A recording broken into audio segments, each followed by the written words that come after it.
In a game of so many different broken strategies, the discussion of balance in Elden Ring is often divided and confused. What makes something too good?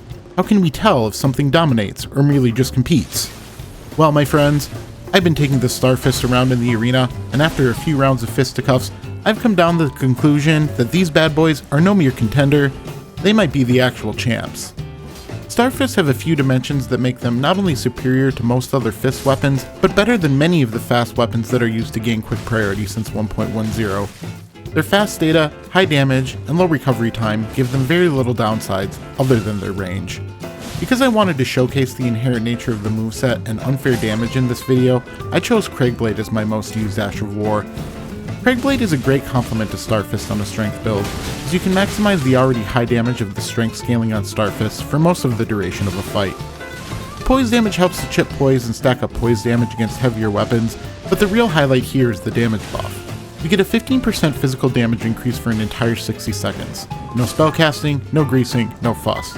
15% is quite a bit on a weapon that has around 500 AR without the buff. Cragblade puts our AR up to a meaty 529, which means major damage at very high speeds. Ashes of War for fists are a bit controversial. There aren't great options, and while Flaming Strike and Beast Roar seem reasonable, Storm Stomp, Endure, and Barbaric Roar all encourage the type of uninspired gameplay that only a monkey could love. Trust me folks, you don't need any of that stuff. This weapon is monkey-proof without all that.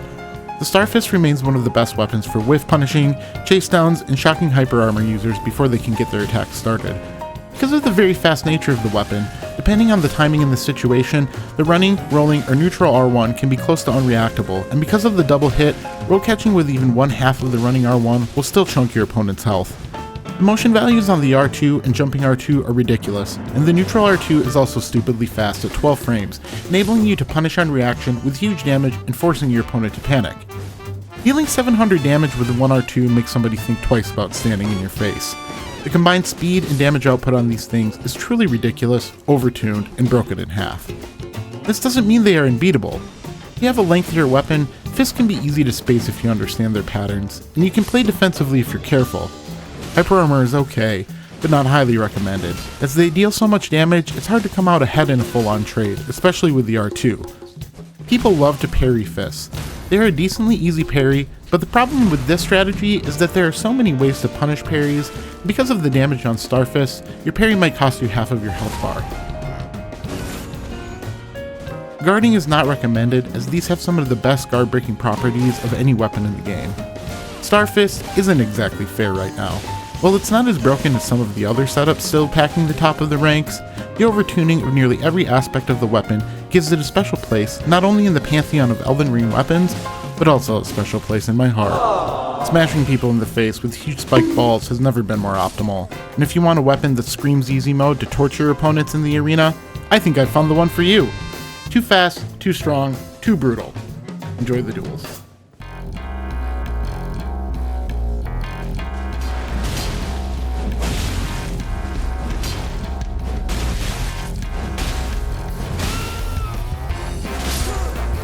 You win!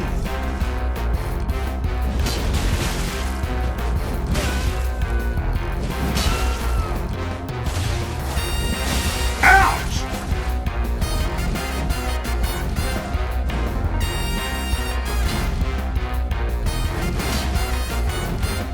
Oh, shit!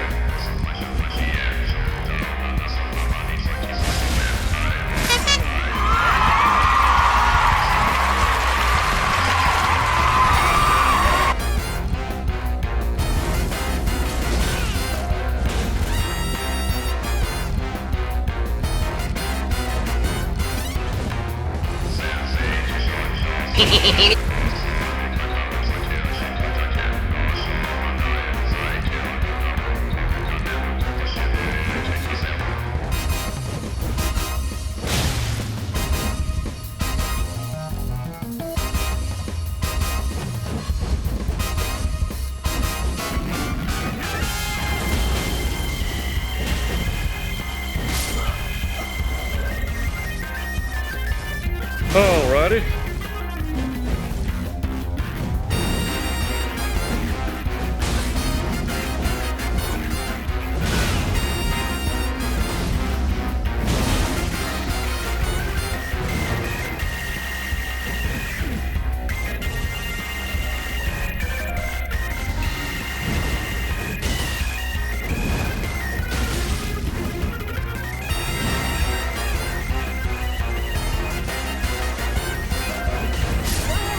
That's gonna hurt.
Round 2.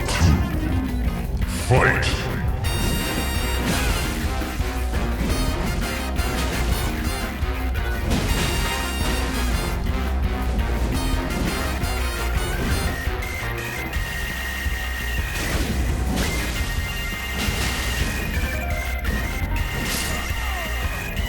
You win!